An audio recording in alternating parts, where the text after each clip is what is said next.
The day has finally arrived. Your attorney gets to cross-examine the doctor who you believe caused you significant harm and injury, prompting you to bring this lawsuit, malpractice lawsuit, against this doctor. You want to know why all this expectation and anticipation may be a total letdown? Come join me for a moment as I share with you some great information. Hi, I'm Gerry Oginski. I'm a New York medical malpractice and personal injury attorney, and now let me share with you why that day leading up to the cross-examination, the culmination of this entire malpractice case may actually be in a letdown. I'm sorry to say that. In a medical malpractice case, usually our first witness is the doctor whom you have sued. I have an opportunity to call that doctor to the witness stand as our witness. The law actually allows me to go ahead and cross-examine this witness even though I am the one calling him to the witness stand. Typically, when we call a witness to the witness stand, we are vouching for this witness's credibility. Except in a medical malpractice matter where we now put on the witness stand the doctor whom you have sued.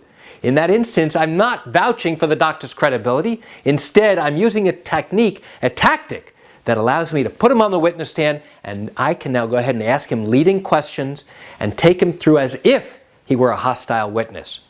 So now, why do I say it might be a letdown? It might be a letdown because the doctor is going to do everything possible to wiggle out of being constrained to his answers. If I want him to answer just yes or no, in all likelihood his attorney has instructed him to try and explain everything possible. Why? To show to the jury that he really is a good guy. That's their goal. And now you will be frustrated sitting in the back of the courtroom, listening to this doctor try and give one explanation after the next, after the next. And now, after I am done questioning this doctor, his lawyer is going to get up and now question the doctor for quite a while. And now he's going to ask the doctor open-ended questions. Doctor, you heard Mr. Oginski ask you this question about this topic. He only let you answer yes or no. Would you please explain to the jury why you did this? And now he's going to give these long-winded explanations that will likely make sense to the jury.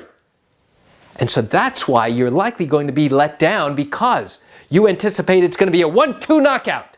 Well, that's great. But he's going to do it by trying to wiggle around, and now his attorney has an opportunity to have him explain to the jury exactly what he did and why. So why do I share this quick information with you? I share it with you because this is what goes on in a medical malpractice trial here in New York. And it's important for you to understand that before making a decision about whether to go forward with your case. You know, I understand you're watching this video because you have questions or concerns about your own matter. Well, if your matter did happen here in New York and you're thinking about bringing a lawsuit, but you haven't done so yet because you have questions that need answers first, what I invite you to do is pick up the phone and call me. I can answer your questions. You know, this is something I do every single day, and I'd love to talk to you. You can reach me at 516-487-8207 or by email at Gerry, G-E-R-R-Y, @oginski-law.com. That's it for today's video. I'm Gerry Oginski. Have a wonderful day.